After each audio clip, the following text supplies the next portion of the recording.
Good evening, and welcome to the 23rd Mona and Otto Weinmann Annual Lecture, organized by the Jack Joseph and Morton Mandel Center for Advanced Holocaust Studies here at the United States Holocaust Memorial Museum.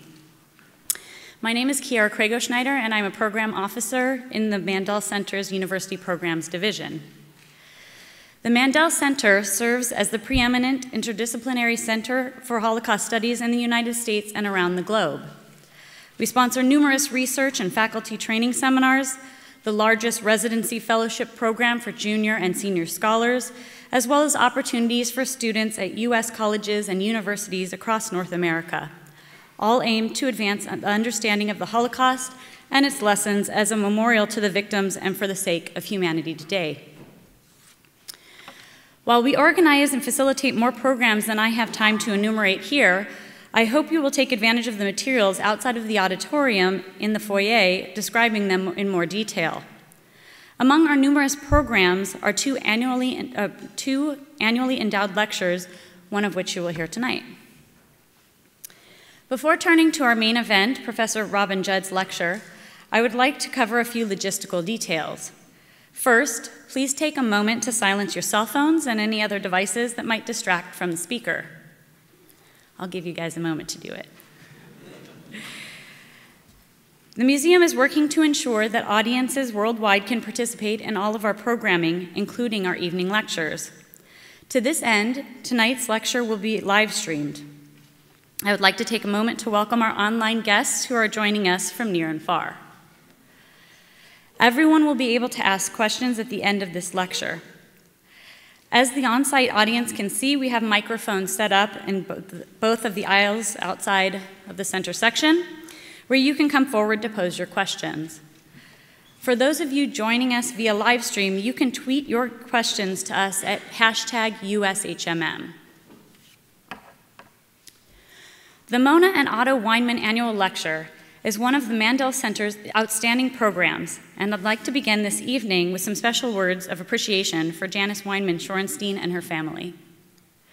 Janice Weinmann-Shorenstein endowed this lecture in 1995 as a tribute to her parents, Mona and Otto Weinmann, and to all Holocaust survivors, to whom we owe special debt of gratitude for telling their stories and inspiring the creation of this hallowed institution.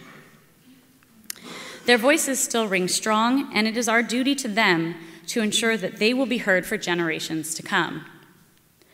It was Janice's early commitment to survivors and scholarship that has enabled us to invite the world's leading scholars, some of whom were themselves witnessed Nazi terror, to share their research on and perspectives of the survivors' experience.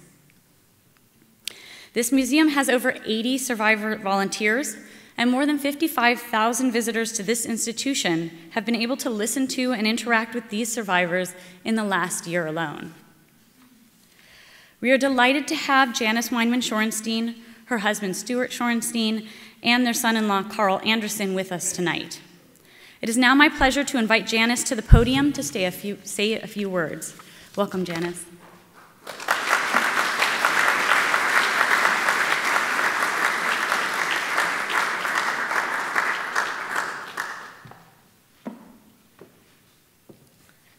Thank you so much for that very nice introduction.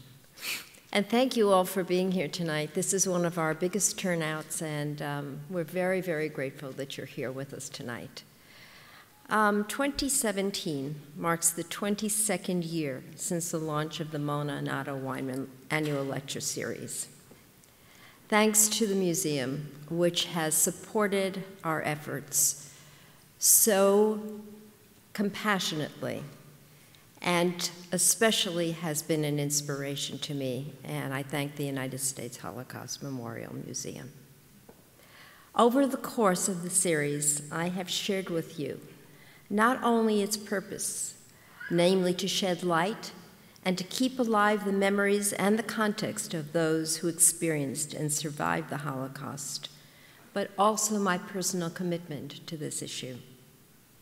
I would like to particularly thank Dr. Judd, whose lecture today strikes home in a very personal way. My father served in the Allied Army throughout World War II and met my mom in London during a leave from service. She was the war bride that this soldier married, and the descriptions that Dr. Judd provides and the conclusions that she draws in many ways parallel the experiences of my own parents. My father joined the Czech army in 1938 as a young man committed to contributing in his way to the fight against the Nazis. Over the course of his service until 1945, the Czech army became the French army and then the British army. My mother fled Vienna under harrowing conditions, ultimately to London, where she drove ambulances during the Blitz. As in the cases that Dr. Judd will describe to you, my dad met my mom on foreign soil, under atypical circumstances, uprooted from a normal social setting, and being far away from home. They met where many other displaced individuals from World War II congregated in London, in the Piccadilly Hotel in Trafalgar Square on Saturdays for tea. There they searched for people they knew, people who might inform them about their loved ones, people with whom they could commiserate, people with whom they could find solace in just their presence. It was an environment tinged by vulnerability, by uncertainty, and by longing for companionship and understanding. Many relationships were initiated there, some surviving just through the war, some turning into lifelong commitments. At a past lecture, I read to you some of the letters that my parents wrote to each other from 1941 until 1945, when she was in London and he continued to fight on the front line. During this time, they married, she gave birth to me, and tried to maintain hope for his safe return while he prayed for her survival under bombs falling all around her. He struggled through Dunkirk and then Normandy, continually sharing with her his own fears and trepidations. She wrote to him on June 30th, 1944, "Today is hell all around us. Annie called to say that everything is on fire where she is.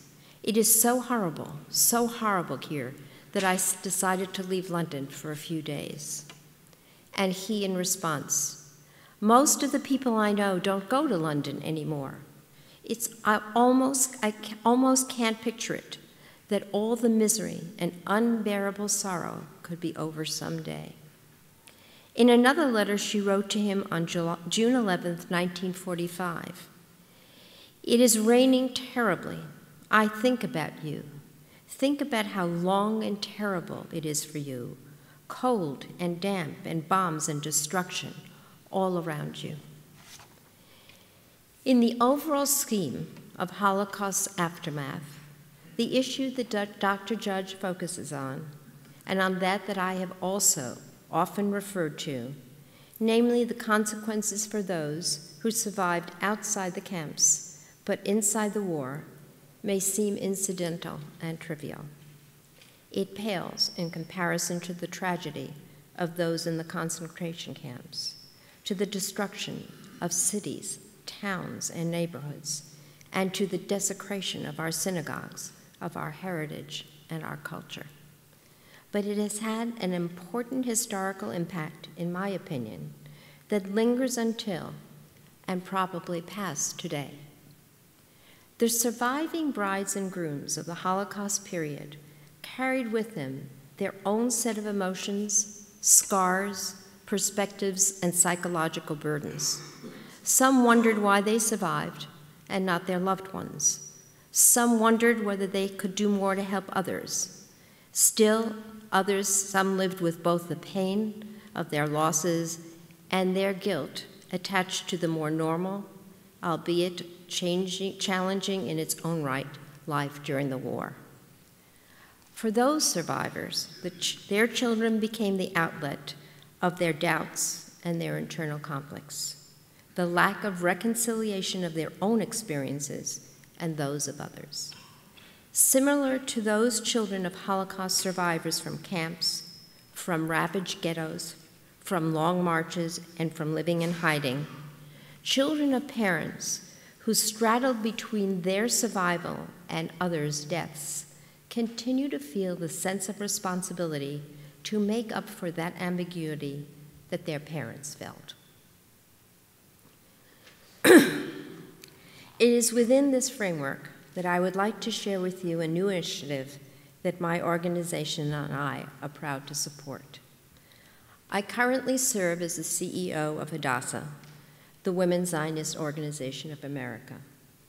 We are an organization made up of over 300 members here in the United States, with 2 major hospitals in Israel and many activities throughout America. Interesting, there are 3 of us in New York who share the same background. A woman whose father made it out of Germany through the Kindertransport, a woman whose mother had been saved by a righteous Jew, and me, whose story you already know. We are obsessively committed to reminding our constituents about the Holocaust and to alert them to the current wave of rising anti-Semitism.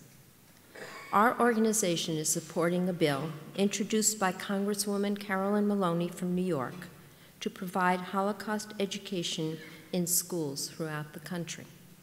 Hadassah, with membership in every congressional district, will do its part to press for passage of this legislation and will work with this museum to leverage its vast compendium of materials to help resource state, local communities, educators, and the public about a past not to be forgotten.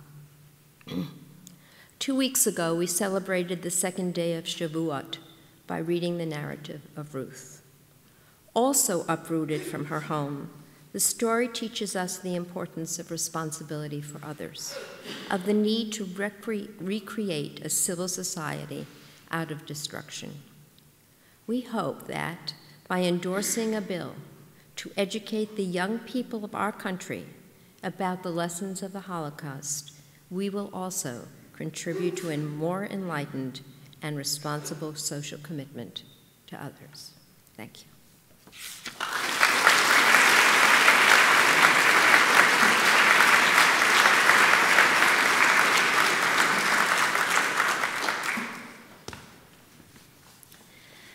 Thank you, Janice, for those moving words. It is now my honor to welcome Dr. Robin Judd, Professor of History at The Ohio State University. Dr. Judd has taught in the Department of History since 2000, where she acted as a director of the Graduate Studies program. She also serves as an associate member of the Melton Center for Jewish Studies, the Women's and Gender Studies Department, as well as the Center for the Study of Religion. Professor Judd is the recipient of 3 teaching awards, the History Department's Clio Award, the College of Arts and Sciences Rodiko Bodeman Award, and the university's Alumni Award for Excellence in Teaching.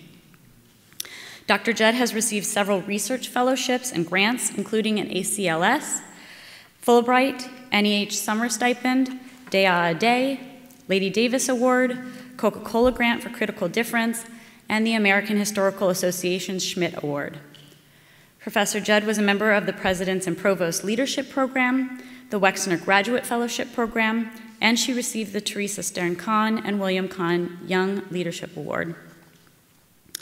In addition to her teaching and awards, Professor Judd has numerous publications to her name. She is the author of Contested Rituals, Circumcision, Kosher Butchering, and German Jewish Political Life in Germany, 1843 to 1933, which is for sale in the foyer, as well as a number of articles concerning Jewish history, gender history, and ritual behavior. Her presentation this evening, Loss, Liberation, and Love, Jewish Brides and Soldier Husbands, 1943 to 1946, is a snapshot of her larger project, which will be the first sustained history of Jewish military brides ever written. We could not be more pleased to welcome Dr. Judd as the 2017 Mona and Otto Weinmann Annual Lecturer. As I mentioned earlier, Dr. Judd's lecture will be followed by a question and answer session, so please hold any questions until the end of the lecture. Now please join me in welcoming Dr. Judd to the podium.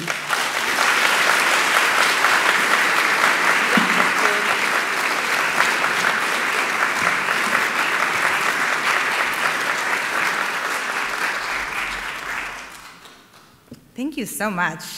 Thank you for the wonderful invitation to speak today. It is unusual for a scholar to actually be able to give a lecture in the place where she has spent hours upon hours upon hours doing research. So this is a huge privilege, and I'm quite humbled to be with you today. A particular thanks to you, Kiera, Craig O'Schneider, and Kristen Walker for organizing my visit. Thank you, Janice Weinmann Shorenstein, and your wonderful family, Stuart and Carl, for making this lecture possible. Today's lecture, as Kiera mentioned in her very kind introduction, is based on a book project on which I've been working for a large number of years, and I'm grateful for the opportunity to speak with you today about it, and I look forward to hearing your feedback. I want to begin with a story. After the Axis powers invaded Sarajevo in April of 1941, Flori Cabello, whom you see here, and her parents, along with her Jewish neighbors, witnessed the implementation of anti-Jewish laws, the destruction of the Great Sephardic Synagogue, and the growing daily harassment of Jews in their city.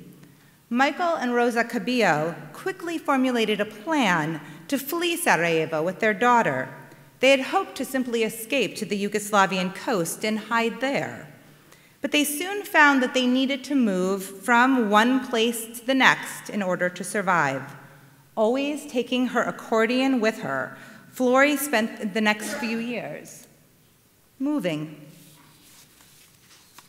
From Sarajevo to Zava to Split to Kursula, and then finally to Bari, Italy. As the war raged on, Flori's father insisted that his family hide its Jewishness. He continued to make a demand even when they reached British-occupied Italy. He had reason to be concerned. Even after the British Commonwealth forces captured Bari in October of 1943, it continued to witness surprise attacks from German forces well into the winter of that year. The Cabellos had fled to Bari during this period of uncertainty. Their wartime experiences had taught them to be ready for changes in power dynamics, to be cognizant of their status as Jews and as refugees. It was the war, Flori explained to me. You were scared of not knowing who's who, and who likes who, and who hates who. Flori masked her Jewishness well. She revealed very little about herself or her past to her new friends and colleagues. But the September 1944 appearance of big-time operator Master Sergeant Harry Yagoda of the 15th Air Force Battalion changed matters. Soon after he appeared in Bari, Harry invited Flori to an officers' dance. She dissuaded him, insisting that she could go nowhere without her father's permission. Harry offered to accompany her to her family's home in order to receive her father's consent. When he and Flori arrived at the Cabello apartment, Harry noticed a machzor, a prayer book for the high holidays, lying on the table. Surprised, he asked whether they were Jews. Hebreu? Only after Harry disclosed that he was Jewish did the Cabellos do the same. Michael then permitted Harry and Flori to attend the dance that evening, albeit with Rosa and Harry in tow. Several dances and months later, Harry and Flori married. Harry was demobilized soon afterwards. Flori later traveled to the United States on a war bride ship. Flori and Harry's story is not entirely unique, as we just heard brilliantly from Janice. Flori was a war bride, a foreign civilian married to a soldier serving abroad. Between 1943 and 1950, a few thousand Jewish women on the European and North African continents married American, British, and Canadian soldiers. The majority of the Jewish military brides and fiancés that I study here were part of the surviving remnant of European Jewry. Others had spent the Nazi years in Soviet-occupied territories, fleeing to Germany or Austria when the war ended. A small number of the women came from Tunisia, Algeria, or Morocco. And in today's paper, I'm not going to speak about the women in Britain who married American or Canadian soldiers, but we can talk about that in the Q&A if you'd like. The majority of the people that we'll be talking about tonight were women, but there were some male war brides, and some of you may be familiar even with Cary Grant's I Was a Male War Bride, although he was not a Jewish male war bride. While many of the marriages resulted in the bride's immigration to their husbands' homes, some of the marriages did not. But no matter where they settled, the Jewish brides touched thousands of lives. They affected the chaplains who approved of and then officiated at their weddings, the Allied authorities whose policy decisions structured the couple's fates, the non-governmental officials who were involved in immigration and acculturation efforts, the European civilians who were employed at war bride homes and processing centers, family and community members, and members of post-war local and national war bride clubs and Jewish communal institutions. How was it that Jewish women would have encountered members of the military? What kinds of regulations oversaw their courtships or their betrothals? What did the marriages look like? Where did the brides live while their husbands served? Did they interact with non-Jewish spouses?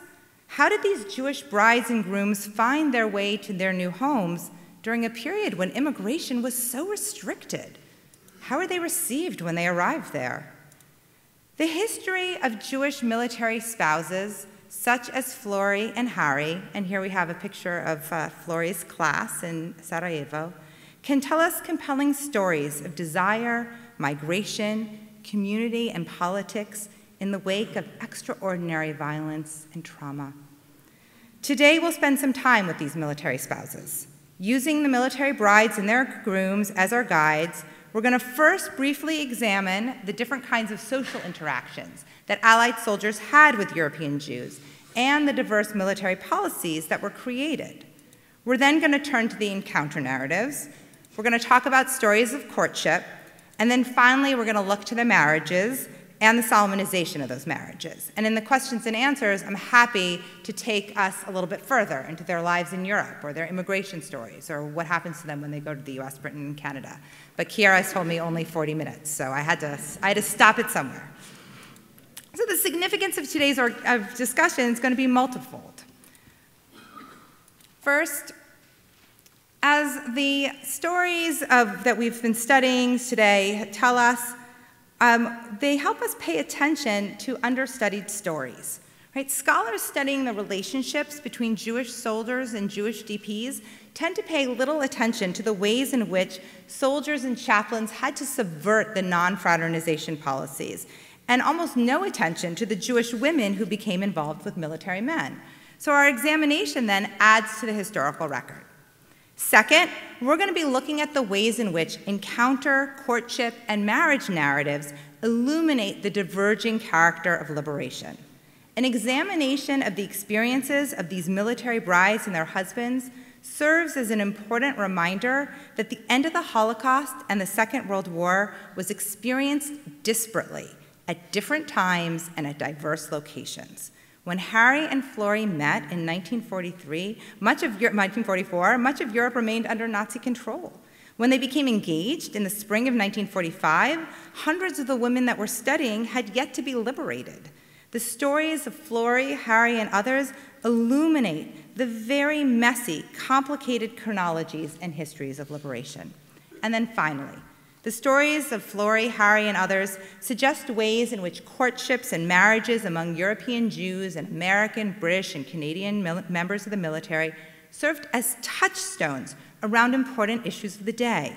How these marriages were experienced, regulated, and understood intersected with concerns regarding the family, displacement, religion, and Reconstruction.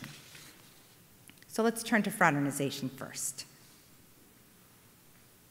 And here we have a wonderful image of a group of soldiers and DPs together. So when Flori and Yagoda experienced liberation in 1943, Allied officials had long been discussing whether and how soldiers should interact with civilians in friendly and enemy countries. Officials imagined a range of behaviors that might impact state security, assist the enemy, besmirch the military's reputation, or influence the effectiveness of soldiers. Their fraternization policies reflected shifting understandings of gender hierarchies. They would help shape the landscape in which Jewish civilians and soldiers would meet. Fraternization policies followed matters of cultural affinity, experiences of war, and assumptions about race and gender. In countries where cooperation served as the focus, for diplomatic relationships, fraternization efforts were promoted. In countries that were envisioned as neither a formal enemy nor a trusted ally, fraternization was permitted but hardly encouraged. In countries whose civilian populations were identified as victims of the Nazis, Allied officials approved at first of fraternization. However, over time, they began to limit these interactions. In countries such as Belgium and Holland, for example, individuals who were German-born, even if they were Jewish, soon saw limitations on their ability to socialize with others. Germany and Austria saw unique non-fraternization policies. Their civilians were to be so detested that even everyday conversations between them and Allied soldiers was prohibited. Almost immediately after devising these policies, Allied officials began to disagree over their impact and implementation. By September of 1945, the armies of occupation agreed to oversee their own regulations around matters of social interaction. Their policies differed, but they all concerned the most intimate of spheres, namely sexual relationships, marriage, and being billeted with German families. And later we can talk about the gendered nature of these discussions, how it was flaunted or disregarded, or even how it was different in different places. For a period, displaced persons and German-born Jews living in occupied Germany, Austria, and Belgium were considered to be bound by the non-fraternization policies. By the summer of 1945, this regulation saw considerable pushback. By September of 1945, the armies of occupation each established its own policies vis-à-vis German-born and non-German-born Jews living in Germany, Austria, Belgium, and Holland. And that's partly what makes my project so messy. The shifting landscape of non-fraternization policy and practice would shape the encounters, courtship, and betrothal narratives of the couples studied here. So let's turn to each of these in turn. We're going to talk about encounters, we'll then move to the courtships, and then we're going to talk about engagements, like how was it that they became engaged, and then we'll talk about the marriage ceremonies, and then we'll drink wine. So encounters. The couples met in a dizzying number of settings. Some soon-to-be couples met while the Allied forces were progressing across Europe. Elizabeth Leisha Boss and Canadian Jewish chaplain Captain Isaac Rose, for example, met in April of 1945 as the Allied forces in Holland continued to smoke out German units there. Leisha Boss had spent the war years participating in the resistance and hiding. After learning that the Allies had reached Holland, but knowing that the fighting was still ongoing, she emerged from her safe location. Food and gasoline in short supply, she and a fellow group of partisans confronted ongoing fighting and British roadblocks. Stranded on the side of the road, they met Isaac. He had stopped his car, worrying that they were Nazi sympathizers. Most encounters, whether they took place before or after the war formally ended, occurred once the women had secured their freedom. Far more common than meetings on the battlefield were those that took place at the liberation of camps. A few days before Leisha met Isaac, British intelligence officer Norman Turgell arrived in the German camp of Bergen-Belsen, located in northern Saxony. At the time, Belsen housed approximately 14,000 Jewish women of Polish, Hungarian, Czechoslovak, and Greek origin. Included among them was Gina Goldfinger, a Polish-born victim of 4 camps who had begun working in the hospital soon after the Nazis had forcibly moved her from Buchenwald. Norman and a fellow sergeant had been sent to search for SS soldiers. When they reached the hospital, they encountered Gina, whom they accused of being a Nazi nurse. Because army bases served as sites for a wide range of petitions, as well as places of employment, they became common spaces for Jews and soldiers to interact. Jewish men and women went to army bases to secure permission to travel within the spheres of occupation, request foodstuffs, attempt to locate loved ones, plea for immigration assistance, and seek medical help. Hungarian-born Judith Magyar met her husband, Captain Irving Ike Isaacson, in May 1945, when she had gone to the base to complain about her meager food rations.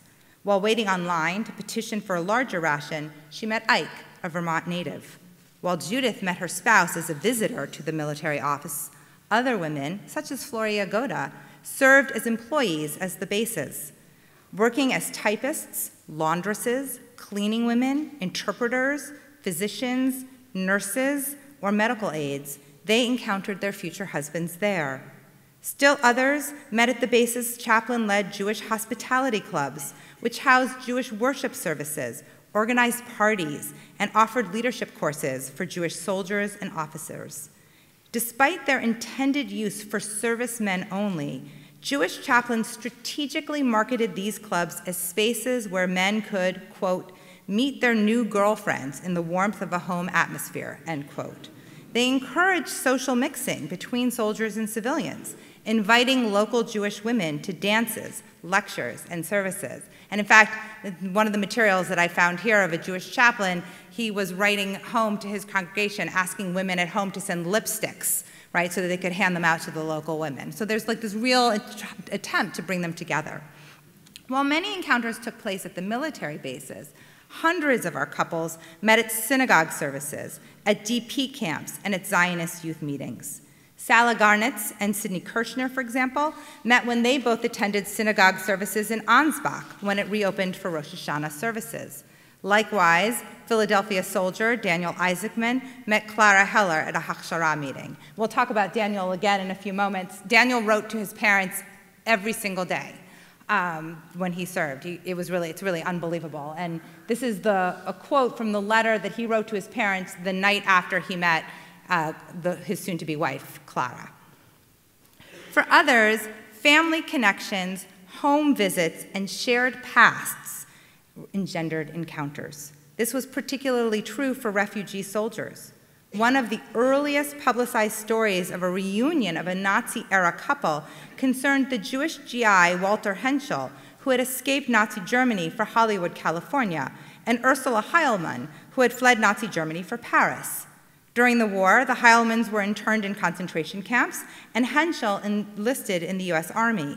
Soon after American forces liberated Paris, he worked with the underground to locate Ursula in Nice. And I should say that the most famous case of a refugee couple that comes back together is Walter and Hannah Kohner, Hannah Kohner being the first survivor to be featured on the television show This Is Your Life. There were other sites as well, and Janice mentioned this earlier. They met on the streets, they met at clubs, they met looking for loved ones. But these tend to be, in Europe, the largest number of places where they most commonly meet. These encounters, whether they were at DP camps, synagogue services, or in offices, illuminate the many sites of interactions between Jewish civilians and military soldiers. They also throw into relief the way in which Jewishness could and did play a role in the self-fashioning of Jewish civilians and survivors in the aftermath of genocide. A consistent trope of the encounter narratives involves the revelation of Jewishness. In a landscape in which the Nazis had attempted to destroy all signs of Jewish life, the fact that two Jews might encounter one another seemed miraculous.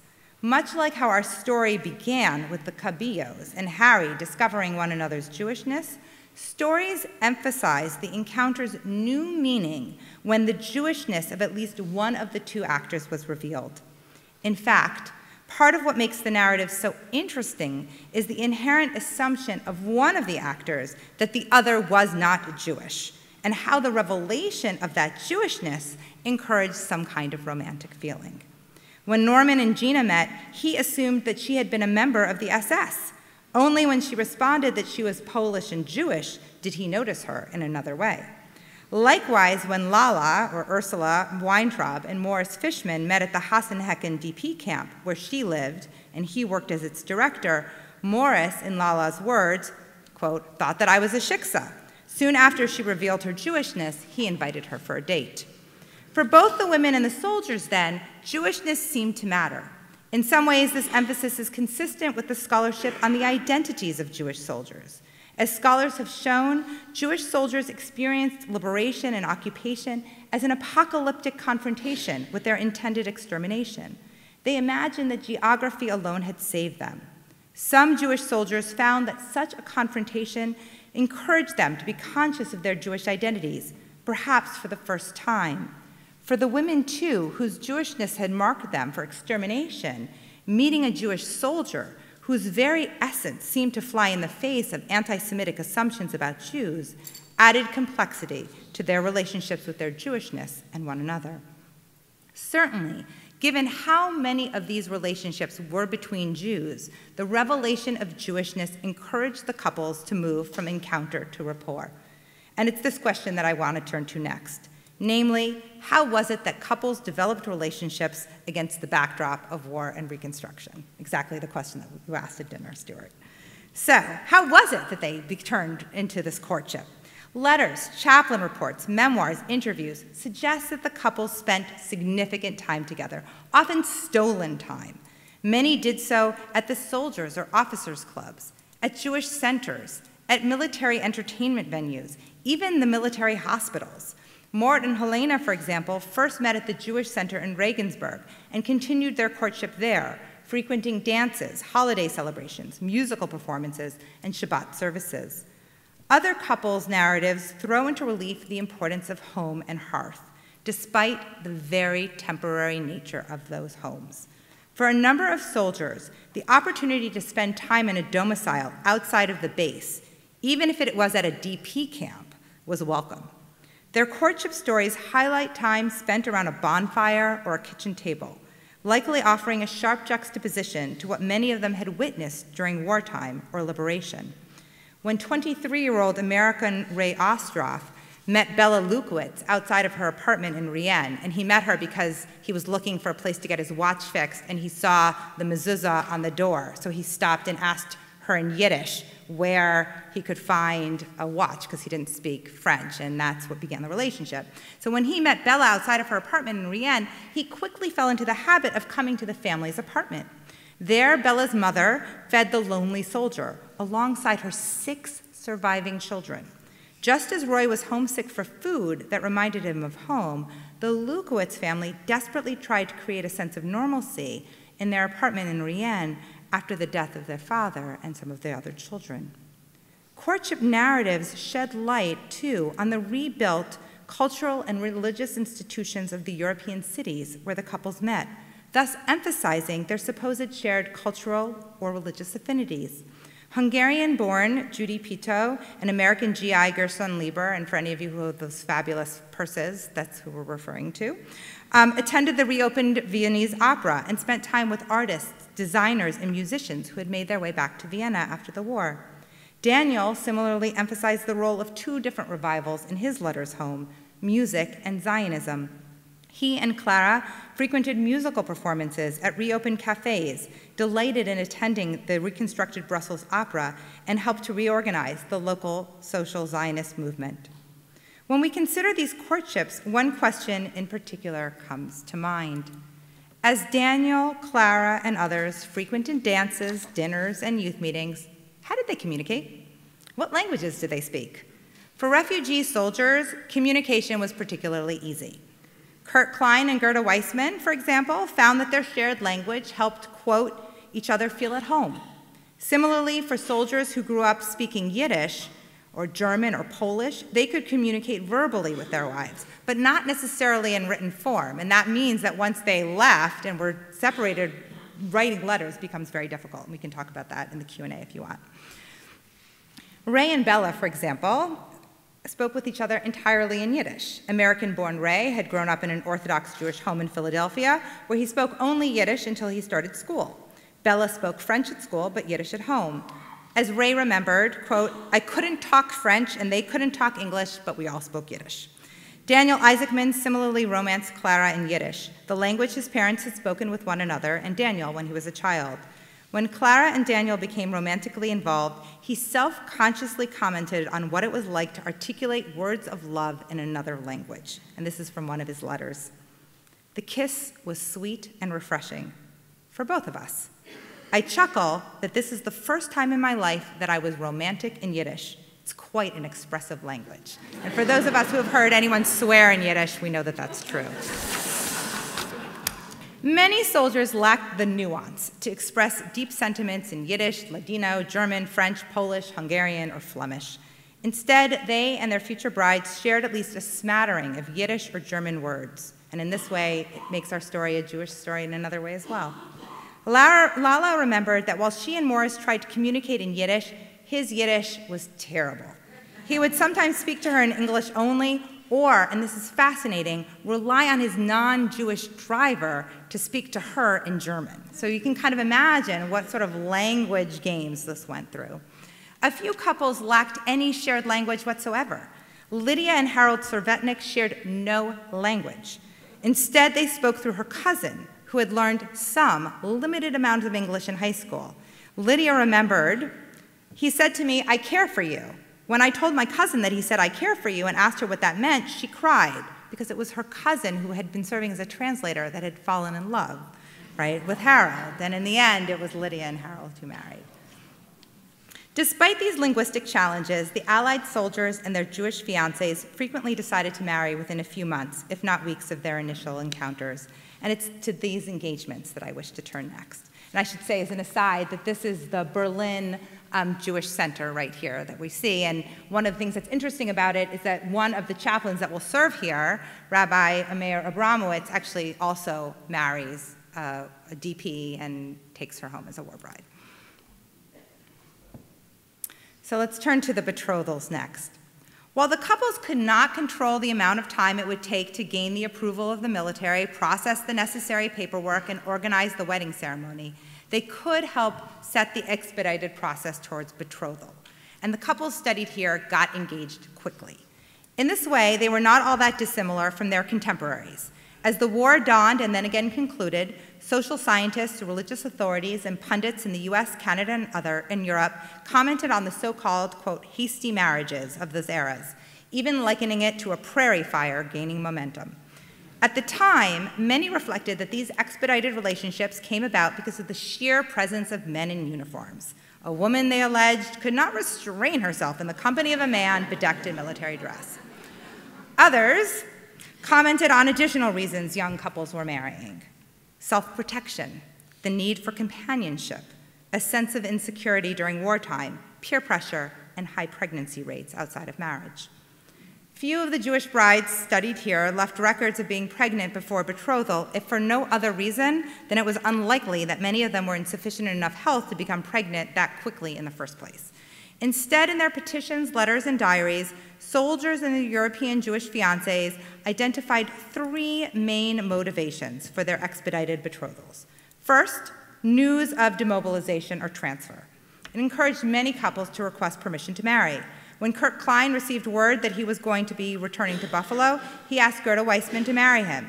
Abe Bonder similarly proposed to Salas Solarts when he learned that he'd be returning to Montreal. In describing his engagement to his chaplain, Abe acknowledged that he may have been, quote, rushing things a little too quickly. But he explained that because of his impending return home, his, quote, time here is short and we have to make a decision soon. Others proposed on the eve of transfers to elsewhere in Europe or another theater of operation altogether. Engagement and marriage served as a strategy to leave Europe. Even before the First World War, the US, Britain, and Canada had set out immigration policies concerning the spouses of military men. During World War II, these powers now began to question expedited entry. Canada was the first to do so. Beginning in January of 1942, the Canadian government guaranteed spouses expedited entry, promised to pay for the ocean and rail transportation of wives, widows, and children of Canadian personnel serving overseas, and offered the wives citizenship or domicile status to match the status of the husband. In December of 1945, the U.S. became involved in the care and migration of the spouses as well. That month, the U.S. Congress passed Public Law 271, which allowed for military spouses to circumvent existing quotas.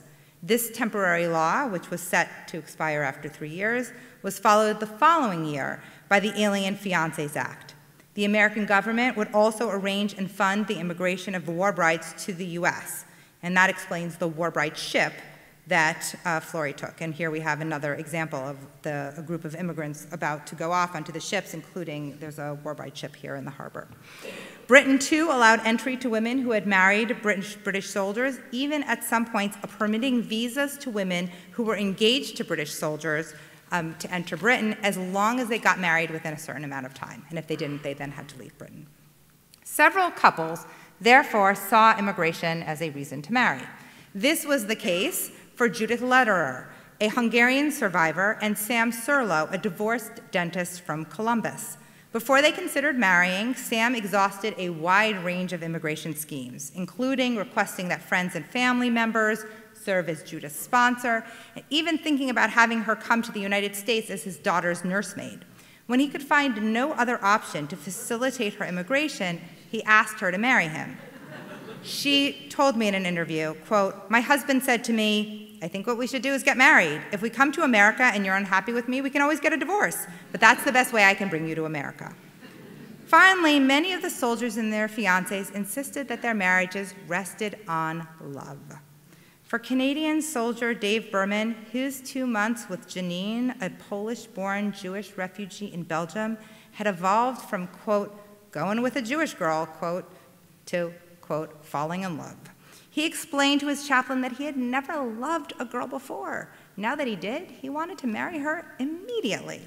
Dave was not alone in emphasizing that despite the expedited nature of his relationship, it was a serious one.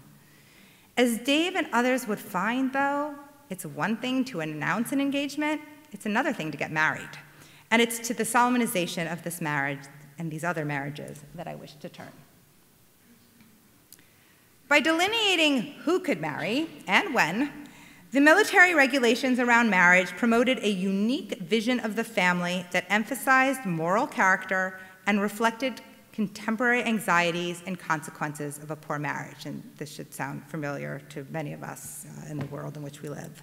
As we saw with the case of Fraternization, the Second World War exacerbated an existing fear that women could negatively impact men's ability to serve and bring discredit to the military. In 1944, the U.S. Army Quartermaster's Chief of Staff made clear that applications for marriage should only be approved if the marriage would not bring discredit to the military service. British and Canadian authorities made similar declarations. Officials also worried about the influence a wife might pose on her national home. They expected that wives would follow their spouses to their husbands' homes, for all 3 countries permitted spouses to enter as legal residents. Therefore, it was incumbent upon commanders to determine whether women would form some kind of risk or become a public charge. And we can talk about this in the Q&A, but this becomes really, really interesting as we move into the Cold War. U.S. and Canadian commanders were reminded to only approve those marriage requests that were consistent with immigration laws. Thus, American commanders could not approve of marriages of persons of Asiatic or East Indian descent. Moreover, because several states did not recognize the marriage contracts between people of different races, commanders were discouraged from permitting such marriages.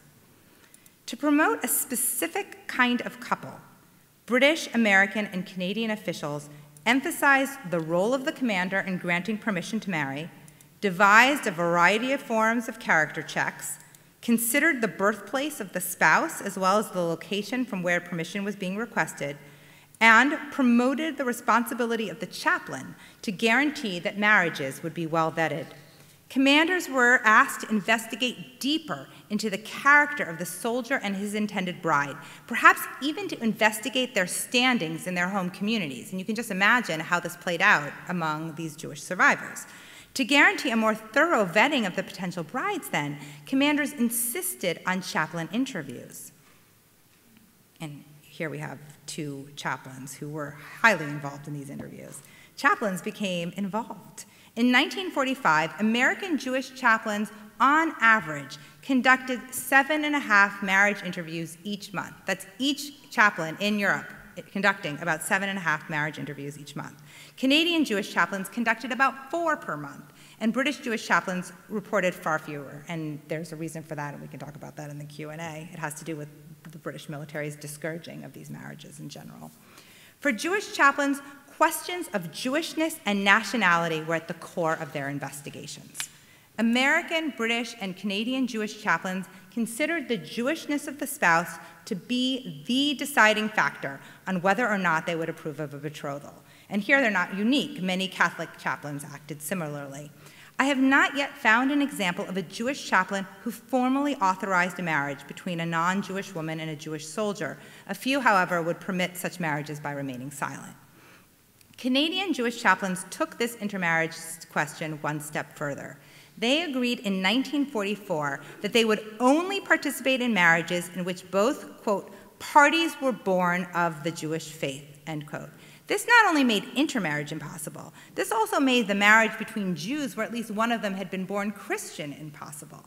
Despite such a declaration, a few Canadian Jewish chaplains shifted in practice, illegally I might say, and began to approve and officiate marriages between converts to Judaism and Canadian Jewish soldiers. Birthplace and the location of betrothal also came to matter.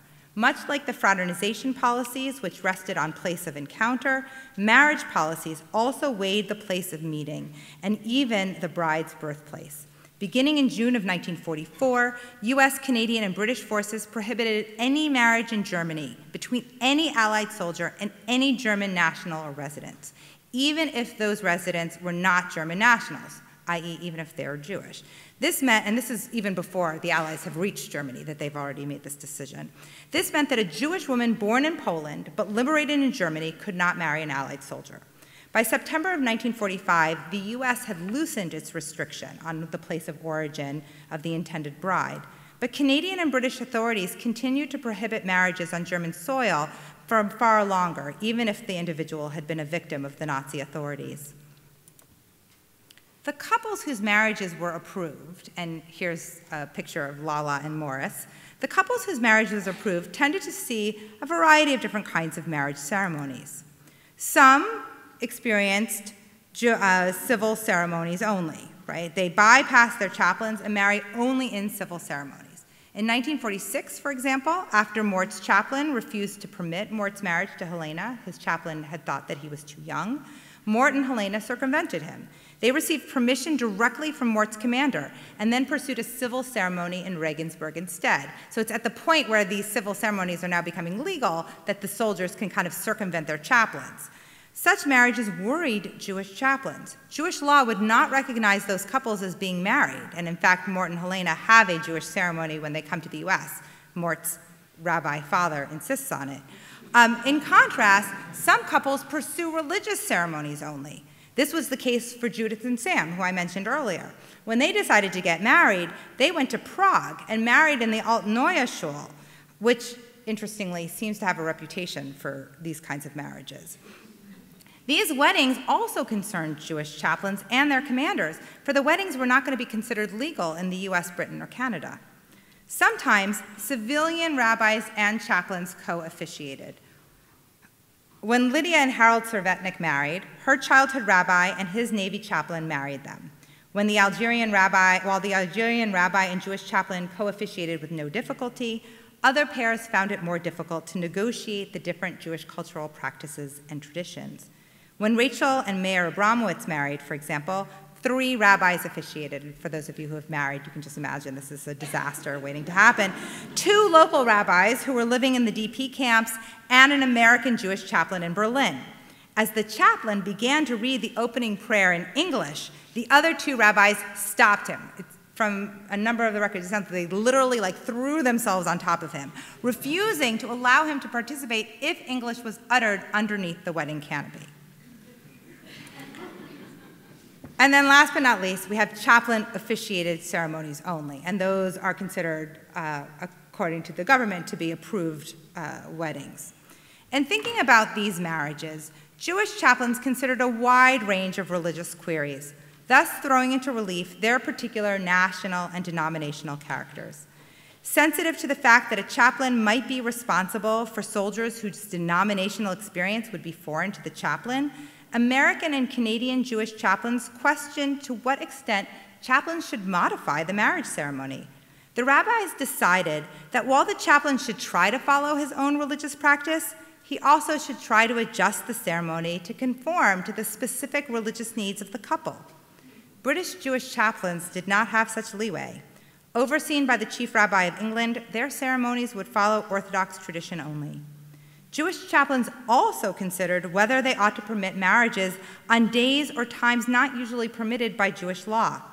American Jewish chaplains argued that, quote, marriages under special conditions of wartime, end quote, could now take place on days that had, up until now, been prohibited by custom, as long as those marriages were not prohibited by law. So it's sort of the splitting of hairs, but you couldn't get married on the Sabbath still, according to these American Jewish chaplains, but if you had to get married during the Omer, which is the period between Passover or Shavuot, or if you had to get married right before the 9th of Av, then you could look the other way.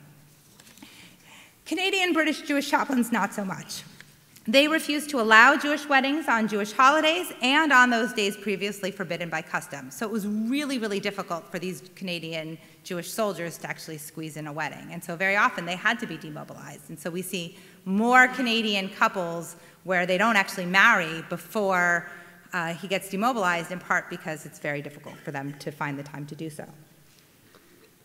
These weddings not only reflect denominational and national characteristics, they also illuminate themes of Reconstruction. And this is my favorite slide. The physical locations of the weddings highlighted stories of renewal and rebuilding. Rebuilt synagogues served as a common site for weddings between the soldiers and civilians. Gina and Norman, for example, married in Lubeck at a synagogue that the Germans had used as a stable and that the British had cleaned and reopened. When they and others married in synagogues that had been left desolate or destroyed during the war, they sent a clear signal that the Jewish community was moving forward, albeit in a new locale, right? Because they're marrying in these new synagogues, but then they're going off to Britain, Canada, or the United States. Similar messages were sent when couples married in spaces that had deep anti-Semitic pasts, suggesting the victory of democracy and Jewishness against fascism and Nazism. Couples married in the ceremonial halls of former anti-Semitic dueling clubs, former Nazi central officers, even hotels that had been frequented by Nazi officials. Similarly, by hosting wedding banquets, the marriages between soldiers and European Jewish women offered a sharp contrast with a landscape of scarcity and hunger. These military-civilian celebrations often included feasts and banquets with champagne, meat, and sufficient food for dozens of guests. And the food is a constant trope in describing the receptions around these weddings. And this is the wedding meal from Lala and Morris Fishman's wedding. So to conclude, today we look to the marriages between European Jewish women, and here's Lala and Morris. Today we look to the marriages between European Jewish women and American, British, and Canadian soldiers. We discussed the different kinds of social interactions Allied soldiers had with European Jews, the diverse military policies that were created concerning social exchanges, the many sites in which Jews and soldiers interacted, and the specifically Jewish stories that were at the core of their marriages. Our exploration was significant for a number of reasons. First, we emphasized the varying nature of liberation. The stories of the military brides throw into relief the disparate liberation and Reconstruction narratives that began as early as 1943 and ended after the war had already concluded in Europe. They tell of meetings in places as distinct as France, Belgium, the Netherlands, Egypt, Greece, Italy, and Germany. They offer a longer history of liberation that includes but is not limited to survivors of the camps. Second, we saw the way in which the stories of the brides and grooms offer insight into post-war understandings of community. In the wake of the Holocaust and the aftermath of war, the Jewish brides and their husbands, as well as military commanders, chaplains, and others, ascribed their idealized understandings of community onto their interactions with the Jewish brides and grooms. Policies concerning marriage and immigration would come to reflect those imaginations. Third, we look to the brides as liminal actors. In so doing, we moved away from traditional categorizations employed when studying Jewish survivors of the Holocaust. These women were parts of multiple communities: survivors, DPs, military brides, immigrants. An examination of their messy lives offers a corrective to the existing histories of war brides, too, that ignore the Jewish experience altogether. The brides and grooms studied here paint complicated pictures of community, gender, national power, and Jewishness in the aftermath of the genocide. In our remaining time together, I'm happy to discuss some of the issues that we've discussed so far, or to look at what comes next, namely the temporary lives in Europe, immigration narratives, and the stories of settlement and resettlement in the US, Canada, and Britain. Thank you.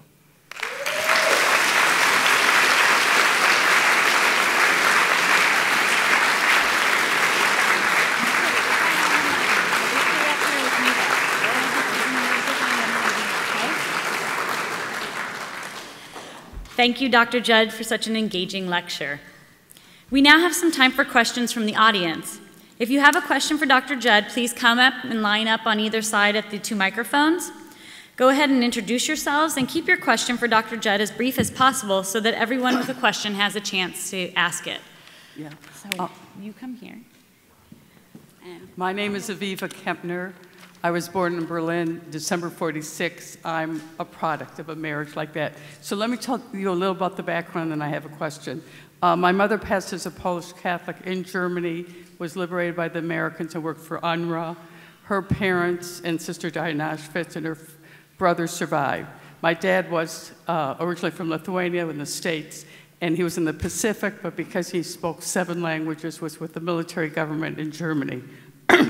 He went to write a story. He was also a journalist about a brother and sister being reunited, and that's my mother and my uncle. And that's where the love story is soon.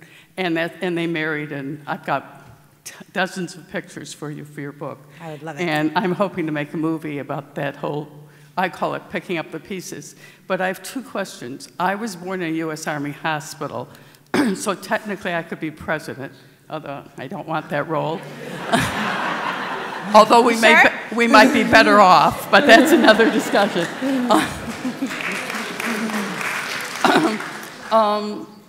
How many, was that a situation of citizenship for kids? Although the irony is, I don't know if you know that if you're born of German Jewish families, you can get German citizenship, go back and get it. I can't because my parents are Lithuanian and Polish. And I always have this thing of saying, yeah, I was born in Berlin, but I'm not German. And then the second question is, my parents did divorce 13 years later, and I'm just curious if you have any stats on the divorce rate, because, you know, whatever, they came, and also my mother came to get her citizenship, and then she had to go back. So I guess that was part of the protocol, the immigration protocol. So any of the above. Great, thank you. So I have to say one of the great pleasures, and I was talking about this at dinner, often I give these talks and somebody will come up to me afterwards and tell me that they're a child of a bride or they know somebody, and I've got cards. So please, I'm so curious and would love to hear everyone's stories. In terms of your questions at hand, let me take the second question first. Absolutely, there were some cases of divorce. Not too many of them, or at least I haven't found too many of them. And this is why I think this is. And this, again, it's a gut sense. I don't have any real evidence. So the American Red Cross sets up a system where they will actually return brides home, back to Britain, back to Europe, that are failed marriages, what they call failed marriages. And what a successful marriage is up to all of you to decide. Well, it was 13 years, so. Right.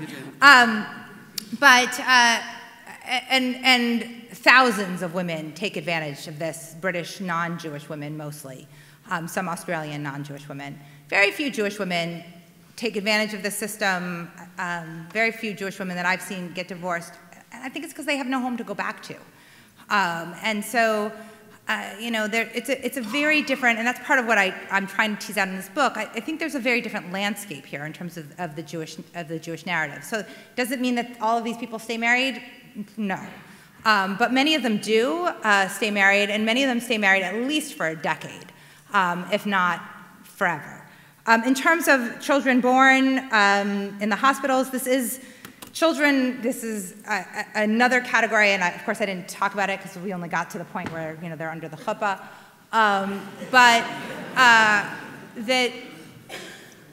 Yes, I mean, so the militaries are very interested in children. Children get written into the immigration policies, into the practices. The war bride ships are outfitted with nurseries. There's all kinds of public health questions that get brought up around these children. So yes, the children become questions of policy that are really quite important, and they are U.S., British, or Canadian citizens, depending again on who they are born to and where they are born. It's not always that way neatly, but that's usually what happens. And there's one other point, you know, then people say to me, well, you're born in Berlin after, were you born in a DP camp? We had a villa near Wannsee because my father was in the military government. It seems to me that we had a different kind of status Yeah, automatically. so, I mean, again, I didn't talk about, what happens next, but in terms of the temporary lives in Europe, and then I'll take your question, in terms of the temporary lives in Europe, I mean, there's real incentive in being married to a soldier, and you had even the menu that gave you a hint. DP Weddings, as Kiara was saying to me earlier, the people that I study, their wedding banquets don't look like that. So it's a different landscape. Yeah, you have a question. Hi, my name is Patrick Moran, and I studied foreign languages when I was in college. So the part of your talk that I found very interesting was couples who had a language barrier, especially when there was no shared language, or they had a shared language verbally, but then they separate and have no way to write back and forth to each other. So not so much a specific question as much as asking if you came across any more, if you could touch on more of how their interactions continued, either once they were apart or once they come to the US or Britain or Canada. What language do they adopt with each other? Does that native language from Europe survive with the bride, and does she continue to use it, or how's that language and identity changing with the marriage and with the relocation? That's a great question. I mean, the story around language just fascinates me. And it's because I had a linguist as a roommate once upon a time. It's sort of, and you see very, like, these sort of moments of self-conscious direction one way or the other. Usually it's the husband to the wife around adopting the new language. So, for example, I'll use Daniel and Clara because he's always writing letters.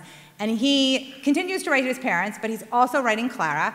And he writes to her in Yiddish, not terrific Yiddish. It's sort of not really, it's sort of American Yiddish. So it's an English script, but you could kind of figure it out.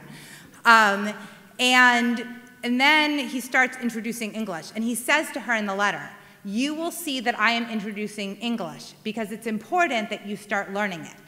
And we don't have her letters, but it's clear that one of the letters said, because he starts writing in Yiddish again. Like, so Kurt and Gerda do the same thing. Kurt starts sending her, in their letters back and forth. He begins by sending her sort of simple primer stuff, and then starts sending her reading lists. Like, oh, I was reading, Alice in Wonderland to my niece, and I think, one day your English will be good enough. So there's a lot of discussion around language. The American Red Cross, the Canadian Red Cross, both have programs to teach English, and in fact, and we didn't talk about these war bride homes or the war bride processing centers. There are English classes. There's English classes on the boats. And then, this is where, for me, the gender dynamics get very fascinating. When they come to the US and Canada, a little bit less so in Britain, there are Americanization classes, often sponsored by synagogue sisterhoods, the National Council of Jewish Women.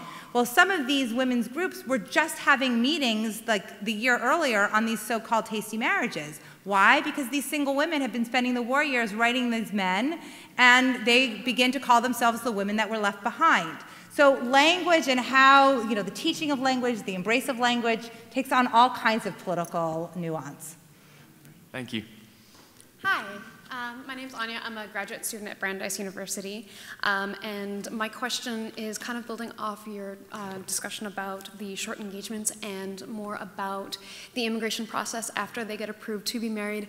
Just because I'm curious, with the lead up to the Displaced Persons Act in 1948, Congress in the United States was really concerned about this threat of communists hiding in the refugee camps, and consular officers were talking about something like a 40% fraud rate with these displaced persons. So I was wondering what kind of scrutiny did these brides get, especially considering the fact that they were only knowing each other for a couple of weeks or a couple of months before getting married? So a lot. They do, and it changes, of course, as the Cold War. I mean, one of the things that I hopefully will be discussing in the last chapter is the way in which, in the American case in particular, the brides move from being this idealized, romanticized, example of American democracy to potentially being a communist threat. And there are a number of cases of women being either detained at Ellis Island, and in fact one of the cases goes to the Supreme Court, or not being able to leave Europe altogether. And so that's something that I look at the very end of my project is sort of the Cold War. The case with the woman being detained in Ellis Island was not in the Supreme Court, was not a communist question. That was that was earlier, a little bit earlier, and it was a German case. But again, you know, what's always been interesting to me is the way in which these immigration narratives do play out. Thank you. Hi, thank you. I'm Catherine Tolbert. I've been working on a project on Japanese war brides. I loved your piece in the Washington Post. Thank you. So this was fascinating. I have so many questions, but I'm going to ask just like 1.5. Were most of the soldiers there who married there, were they enlisted? Were there any officers, or were they predominantly enlisted men? And there was so much investigation of the women. What did the women know about the men and their families and their hometowns and where they were from? What did they think they were going to in America?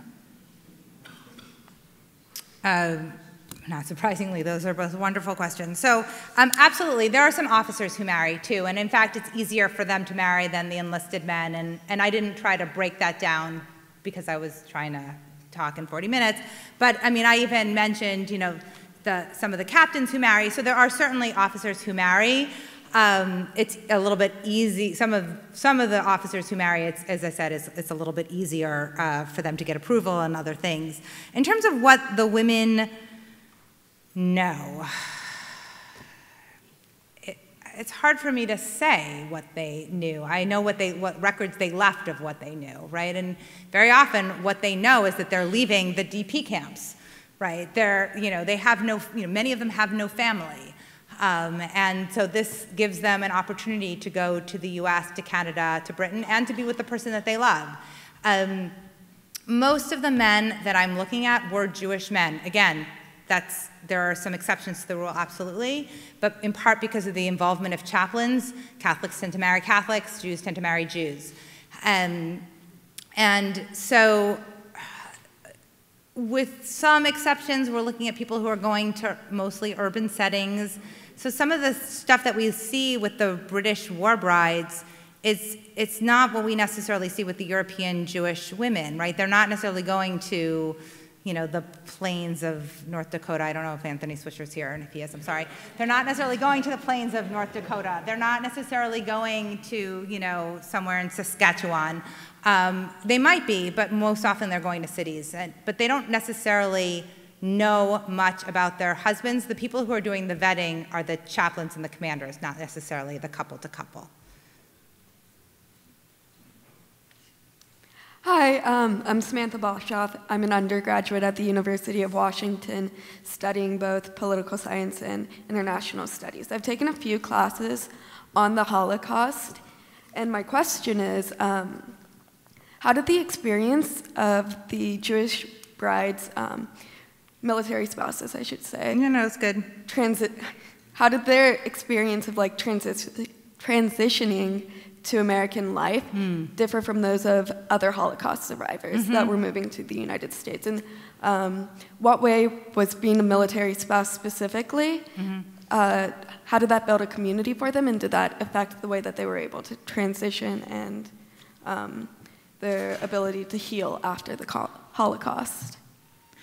So first, and I don't want to embarrass you, I just want to say that I think it's remarkable and so impressive that an undergraduate would ask a question, and yay, I hope you always do that.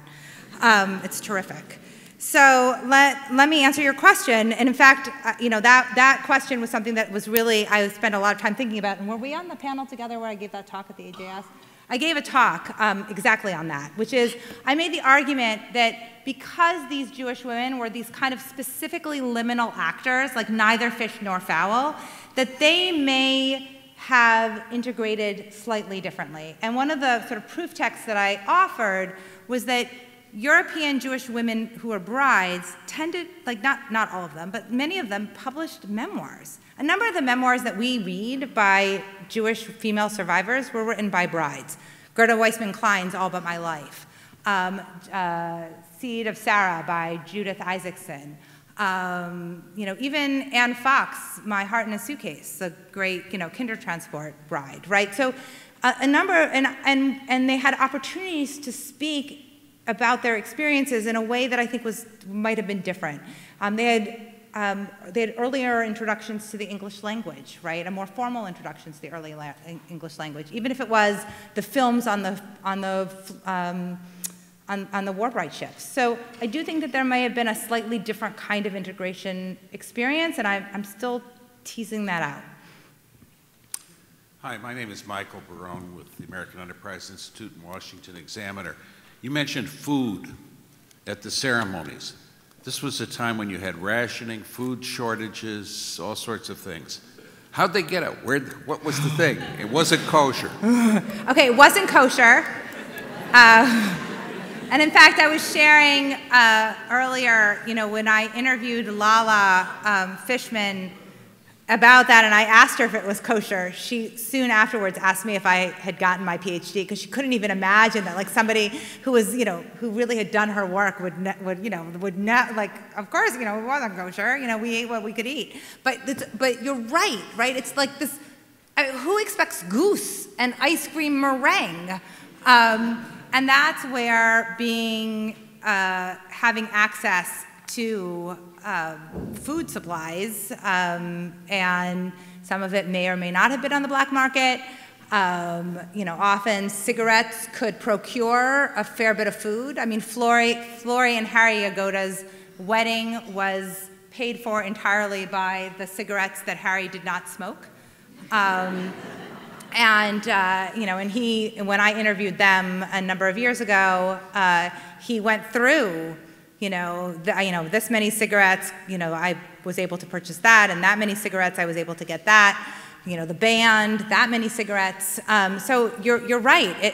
Again, one of the things that I try to write about in this project, it's really important to me, is the way in which these women, on the one, were part of the DP community, right? They had survived the war with them, right? Gerda Weissman or Lala, they'd been in camps with these individuals or hidden with these individuals, and then they're out of that community. And so I'm always wondering, like, well, what was that like, right? What was it like to one day have these horrific experiences, and then the next day be emerging out of these horrific experiences with this cohort that you've been so close with in so many ways, and then the next day being in an entirely different community? How does that play out?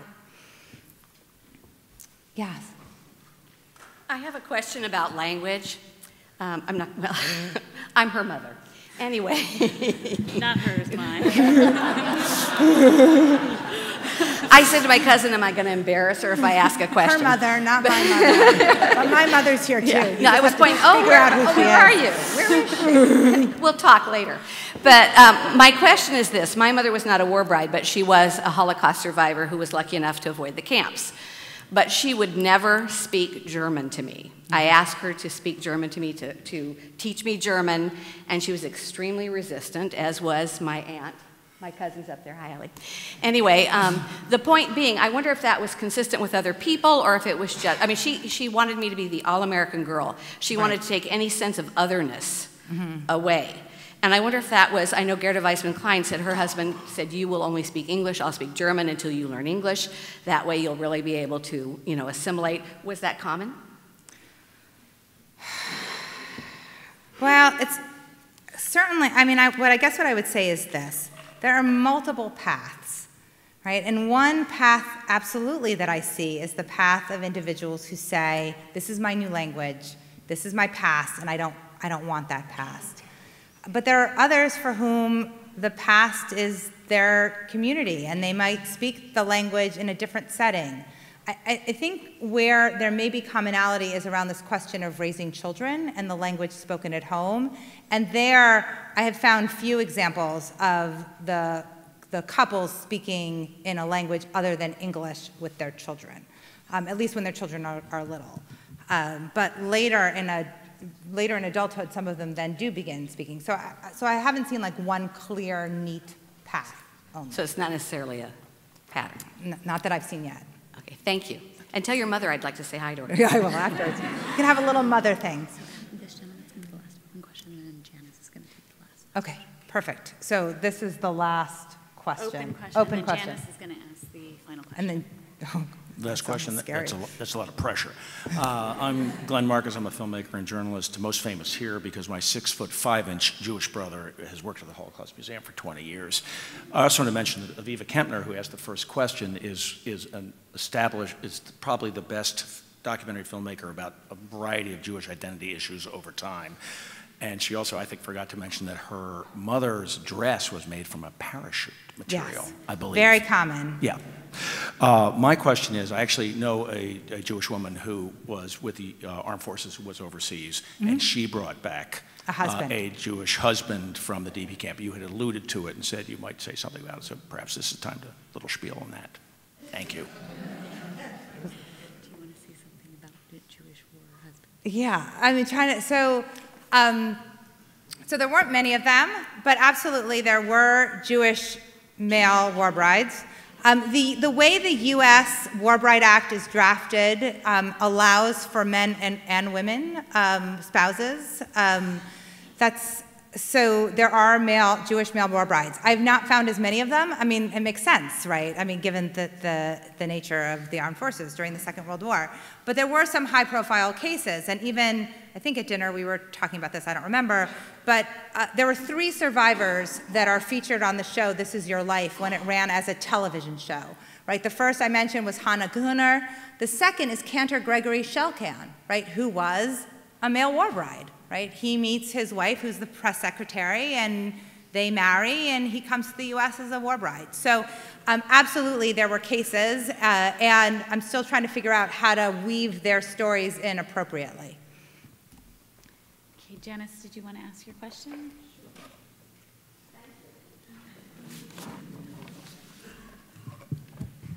I do have a question, but I must say this is the first time I've come up to the mic, only because I wanted to thank you so much, Dr. Judd. Your presentation was remarkable. It was insightful, it was warm, it was human, and it was really profound. So thank you so much. Question.